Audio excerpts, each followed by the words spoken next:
તો કેન્દ્રીય ગૃહમંત્રી અમિત શાહે ગાંધીનગરના માણસા અને કલોલ તાલુકામાં અનેક વિકાસ કાર્યોનું લોકાર્પણ અને ભૂમિપૂજન કર્યું. આંબોડમાં નિર્માણ પામનાર બેરેજનું કેન્દ્રીય ગૃહમંત્રી અમિત શાહે ખાતમુહૂર્ત પણ કર્યું અને આંબોડમાં મિની પાવાગઢ તરીકે પ્રસિદ્ધ મહાકાળી માતાજીના પૌરાણિક મંદિરની 600 મીટર ઉપરવાસમાં બેરેજનું નિર્માણ થશે. આંબોડ ગામે નવા બેરેજના નિર્માણથી 8 ગામના 1100 હેક્ટર જમીનને પાણી પણ મળશે અને 210 મિલિયન ઘનફૂટ પાણીનો સંગ્રહ કરવામાં આવશે.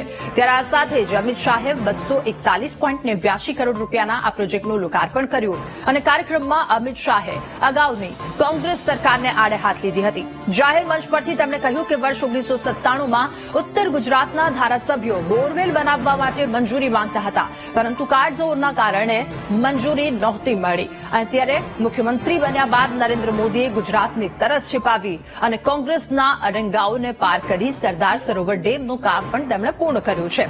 અને ભગવાને નક્કી કર્યું હોય તેમ નર્મદા ડેમના દરવાજા પણ પીએમ મોદીના હાથે જ ઢંકાયા. હું 97માં ધારાસભ્ય બન્યો, પહેલી બાર વિધાનસભામાં ગયો. ઉત્તર ગુજરાતના બધા ધારાસભ્યો એક અવાજે અમારા ત્યાંથી બોરવેલ બનાવવાની પરમિશન આપો એની માંગ કરતા નથી મળતી. કારણ કે ડાર્ક ઝોન 1200 ફૂટ ઊંડું પાણી ગયું હતું. ખેડૂતો બોરવેલમાંથી પાણી કાઢે તો પહેલા ટાઢું કરવું પડે, પછી ખેતરમાં નાખી શકે, નહીં તો પાક હરગી જાય.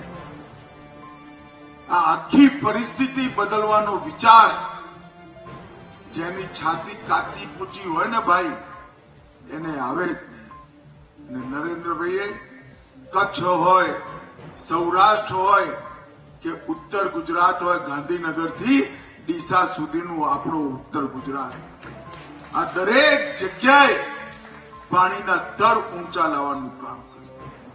સૌથી પહેલા નર્મદા યોજના પૂરી કરી. કોંગ્રેસે નાખેલા બધા અડંગાઓને સંઘર્ષ કરી મોદી સાહેબે પાર કર્યા.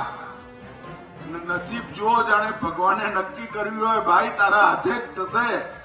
વડાપ્રધાન બન્યા અને દરવાજા પણ નાખવાનું કામ પૂરું થઈ ગયું અને આજે નર્મદાનું નીર ઘેર ઘેર